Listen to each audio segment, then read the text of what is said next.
எம்ஜிஆர் சரோஜாதேவி ஜோடி போல தமிழ் சினிமாவில் அவ்வளவு பொருத்தமான ஜோடி இல்லை என்று சொல்லும் அளவிற்கு பல படங்களில் அவர்கள் இருவரும் இணைந்து நடித்தனர். அந்த அளவிற்கு அவ்வளவு அழகான ராசியான ஜோடியாக இருவரும் வலம் வந்தனர். அதே சமயம் இப்படி பல படங்களில் இணைந்து நடித்தால் சில நேரங்களில் ஏதோ ஒரு நாள் நிச்சயம் கசப்பான நிகழ்வுகள் நடக்கத்தானே செய்யும்.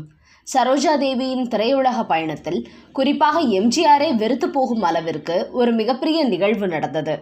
சரோஜாதேவி என்னதான் பிஸியாக நடித்து வந்தாலும் இப்போதுள்ள நடிகைகளைப் போல் காலத்தை இழுத்தடிக்காமல் காலகாலத்தில் அவருக்கு திருமணம் செய்து வைக்க விரும்பினார் அவரது அம்மா ருத்ரம்மா. சினிமாவில் சரோஜாதேவி யாருடனும் காதல் வயப்படவில்லை. இதனால் அவருக்கு பொருத்தமான மாப்பிள்ளையை தேடிய ருத்ரம்மா ஏராளமான வரன்களை அலசி ஆராய்ந்து கடைசியில் ஜெர்மனியில் படித்த இன்ஜினியர் ஸ்ரீ ஹர்ஷாவை சரோஜாதேவிக்கு மணமகனாக தேர்ந்தெடுத்தார். அப்போது பெங்களூரு பெல் நிறுவனத்தில் பணியாற்றி வந்தார் ஸ்ரீ ஹர்ஷா. அந்த சமயத்தில் 28 வயது வாலிபரான அவருக்கும் சரோஜாதேவிக்கும் ஏறக்குறைய கிட்டத்தட்ட ஒரே வயது என்று சொல்லலாம். சரோஜாதேவிக்கும் இப்படி ஒரு மாப்பிள்ளை அமைந்ததில் மிகப்பெரிய சந்தோஷம். 1967 மார்ச் 1 இவர்களது திருமணம் பெங்களூர் உட்லண்ட்ஸ் ஹோட்டலில் கோலாகலமாக நடந்தது. அதைத் தொடர்ந்து மார்ச் 5 மயிலாப்பூர் நியூ உட்லண்ட்ஸ் ஹோட்டலில் வரவேற்பு நிகழ்ச்சி நடைபெற்றது. அந்த சமயத்தில் சினிமாவில் அனைவராலும் பெரிதும் மதிக்கப்பட்ட ALS என்று அழைக்கப்படும் AL ஸ்ரீனிவாசன் ஒரு படம் தயாரிக்க விரும்பினார். இவர் வேறு யாரும் இல்லை, கவிஞர் கண்ணதாசனின் அண்ணன் தான். அப்படி தயாரிக்க விரும்பிய படத்தை பிரபல வசனகர்த்தாவான ஆரூர் தாஸ் இயக்குவது என்று முடிவானது. ஏற்கனவே ALSம் ஆரூர் தாஸும் பல படங்களில் இணைந்து பணியாற்றியவர்கள். தன் படத்தின் மூலம் அவர் இயக்குனராக வேண்டும் என விரும்பினார் ALS. அந்த படத்திற்கு பெண் என்றால் பெண் என டைட்டில் வைக்கப்பட்டு பூஜையும் போடப்பட்டது. போஸ்டருடன் கூடிய அறிவிப்பும் வெளியிடப்பட்டு அன்றே படப்பிடிப்பும் துவங்கி நடைபெற்றது. படத்தின் கதாநாயகன் ஜெமினி கணேசன், கதாநாயகி விஜயகுமாரி, முக்கிய வேடத்தில் நடிகர் அசோகன் நடித்தார். அசோகனுக்கு ஜோடியாக நடிக்க இன்னொரு நாயகியை தேடினார்கள். அந்த சமயத்தில் சரோஜாதேவி இந்த படத்தில் நடித்தால் நன்றாக இருக்கும் என ஆரூர் தாஸ் நினைத்தார். ஆனால் ஜெமினிக்கு ஜோடியாக இல்லை, அசோகனுக்கு ஜோடியாக. ஆனால் சரோஜாதேவியிடம் கேட்டால் கதாநாயகனை விட்டுவிட்டு வில்லன் நடிகருக்கு ஜோடியாக நடிக்க ஒப்புக்கொள்வாரா என்கிற தயக்கம் ஆரூர் தாஸ்க்கு இருந்தது. இந்த தகவல் எப்படியோ சரோஜாதேவியின் காதுக்கு சென்றது. அவர் ஏற்கனவே ஆரூர் தாஸ் கதை வசனம் எழுதிய பல படங்களில் எம்ஜிஆர், சிவாஜி கணேசன், ஜெமினி என முன்னணி ஹீரோக்களுடன் இணைந்து நடித்தவர். கதாநாயகியை மையப்படுத்தி ஆரூர் தாஸ் எழுதிய பல படங்களில் நடித்து பாராட்டுகளை பெற்றவர். அதனால் இப்படி ஆரூர் தாஸ் தன்னை நடிக்க வைக்க விரும்புகிறார் என்று தெரிந்து கொண்டதும் உடனடியாக தயாரிப்பாளர் AL ஸ்ரீனிவாசனுக்கு ஃபோன் செய்து தான் இந்த படத்தில் நடிப்பதாக கூறியதும் தயாரிப்பாளர் சீனிவாசன் மட்டுமல்ல, ஆரூர் தாஸும் அதிர்ச்சி அடைந்தார். சரோஜாதேவி அசோகனுக்கு ஜோடியாக நடிக்க ஒப்புக்கொண்டார் என்பது ஒரு காரணம் என்றால், இப்போதுதானே சரோஜாதேவிக்கு கல்யாணம் நடந்தது, உடனே எப்படி அந்த பெண்ணால் நடிக்க முடியும் என்று தயங்கினார். ஆனால் சரோஜாதேவியோ, ஆரூர் தாஸ் முதலாக கதை வசனம் எழுதிய வாழ வைத்த தெய்வம் படத்தில் நான் தான் கதாநாயகியாக நடித்தேன். இப்போது அவர் டைரக்ட் பண்ண போற முதல் படத்திலும் நானே நடிக்க விரும்புகிறேன். இந்த படத்திற்கு எப்போ கால்ஷீட் வேணும்னு எனக்கு ஃபோன் பண்ணி சொல்லுங்க, நான் தர்றேன் என்று மனப்பூர்வமாக சொல்லிவிட்டார். சரோஜாதேவி இப்படி சொன்னது மட்டுமல்ல, ஏற்கனவே ஸ்ரீதன் முதன்முறையாக டைரக்ட் பண்ணின கல்யாண பரிசு படத்தில் ஜெமினி கணேசன், விஜயகுமாரி, சரோஜாதேவி என்கிற மூவர் காம்பினேஷன் மிகப்பெரிய வெற்றியை பெற்றது. சென்டிமெண்டாக இந்த படத்திற்கும் அது ஒர்க் அவுட் ஆகும் என தயாரிப்பாளரும் ஆரூர் தாஸும் சந்தோஷப்பட்டார்கள். முதல் ஷூட்டிங் முடிந்து ஆரூர் தாஸ் வீடு திரும்பியதும் அவருக்கு எம்ஜிஆரிடமிருந்து தொலைபேசியில் அழைப்பு வந்தது.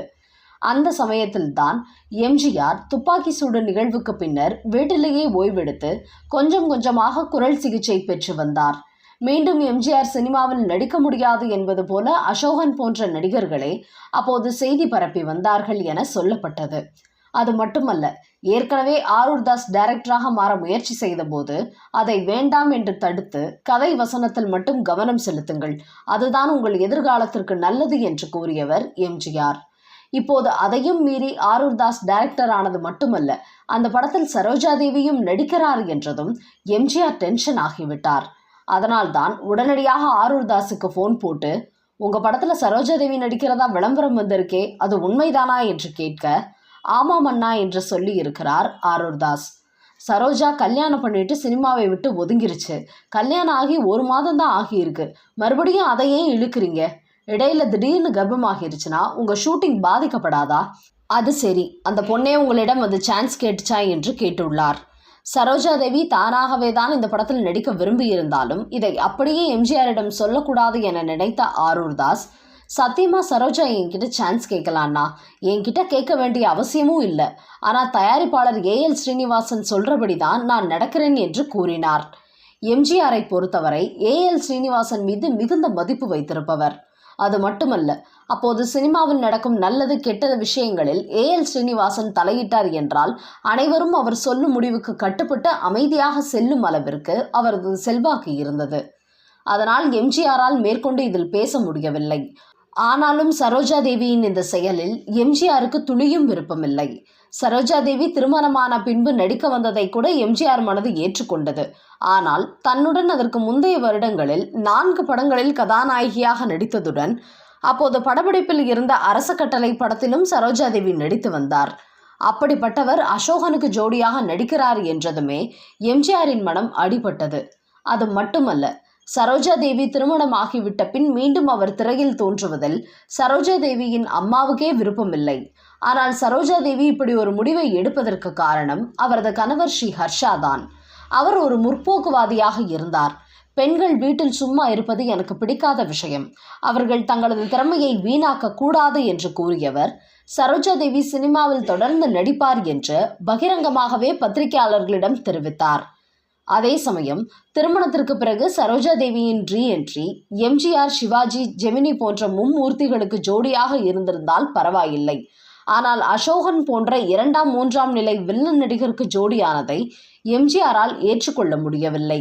ஆனால் ஆரூர்தாஸுக்கு நன்றி கடன் செலுத்துவதற்காக சரோஜா தேவி இதை செய்தார். அது மட்டுமல்ல, சரோஜா தேவி ஆர்வ கோளாறில் இன்னொரு விஷயத்தையும் செய்தார். அதுதான் எம்ஜிஆரை மிகப்பெரிய அளவில் கோபப்பட வைத்துவிட்டது. அதாவது இந்த பெண் என்றால் பெண் திரைப்படத்தை தனது 100வது படம் என அறிவித்தார் சரோஜா தேவி.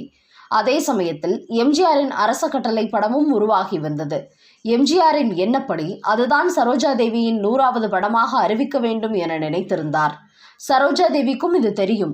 ஆனால் இப்படி சரோஜா தேவி தேவையில்லாமல் தனது 100வது படத்தை, அதுவும் அசோகனுக்கு ஜோடியாக நடித்த ஒரு படத்தை அறிவித்தது எம்ஜிஆர் சரோஜா தேவி கூட்டணியில் நட்பில் விரிசல் விடுவதற்கு மிகப்பெரிய காரணமாக அமைந்தது. சொல்லப்போனால் அரச கட்டளை படத்திற்கு பிறகு புரட்சித் தலைவர் எம்ஜிஆருடன் சரோஜா தேவி இணைந்து நடிக்கவே இல்லை. அதே சமயம் இப்படி சரோஜா தேவி பல சர்ச்சைகளில் சிக்கி நடித்த இந்த பெண் என்றால் பெண் திரைப்படமும் பெரிய அளவில் வெற்றியை பெற தவறி தோல்வி படமாகவே அமைந்தது.